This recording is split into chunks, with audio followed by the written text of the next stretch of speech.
Facebook পেজে এই লাল চিহ্নটা দেখে অনেক সবাই ভয় পায় কি যে এই লাল চিহ্নটা কেন। আজকে এই ভিডিওতে এ সম্বন্ধে কথা বলবো, এই লাল চিহ্নটা কী জন্য লাল চিহ্ন ওইটা আছে, আমার পেজে কি কোনো সমস্যা হয়েছে নাকি, আজকে এই বিষয়ে ডিটেলস বলবো। ভিডিওটি না টেনে সম্পূর্ণ দেখুন, ঠিক আছে। এই লাল চিহ্নটা হওয়ার কারণ আছে, আমি এখানে একবার ক্লিক করব।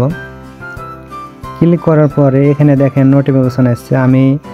আমি যদি আমার প্রোফাইলে যাই, প্রোফাইলে আসার পরে আমি এই অপশানে যাব।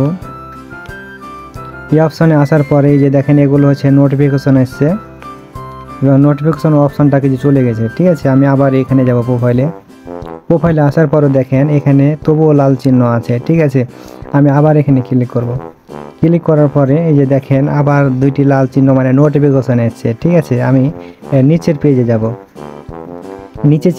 নিচের পেজে আসার পরে এই অপশানে যাব। এই যে দেখেন নোটিফিকেশন এসছে, এই যে দেখেন নোটিফিকেশন এসে এগুলো। আমি এখন আবার এই পেজে যাব, ঠিক আছে।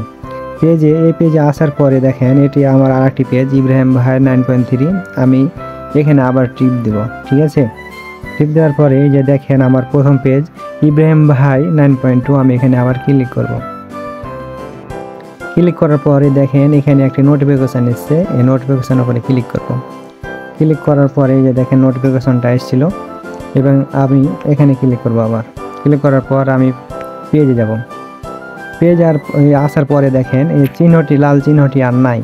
তাহলে এখান থেকে কী বুঝলেন, এই লাল চিহ্নটা হওয়ার কারণ হচ্ছে আপনার এটা কিন্তু আমার পেজ, ঠিক আছে, এবং এটি হচ্ছে প্রোফাইলে বা অথবা আরেকটি পেজে আপনার যদি নোটিফিকেশন আছে তাহলে এখানে কিন্তু লাল চিহ্ন দেখাবে। এত ঘাবড়ার কোনো কারণ নাই যে আমার পেজে সমস্যা হবে, এটা কোনোটাই না, ঠিক আছে।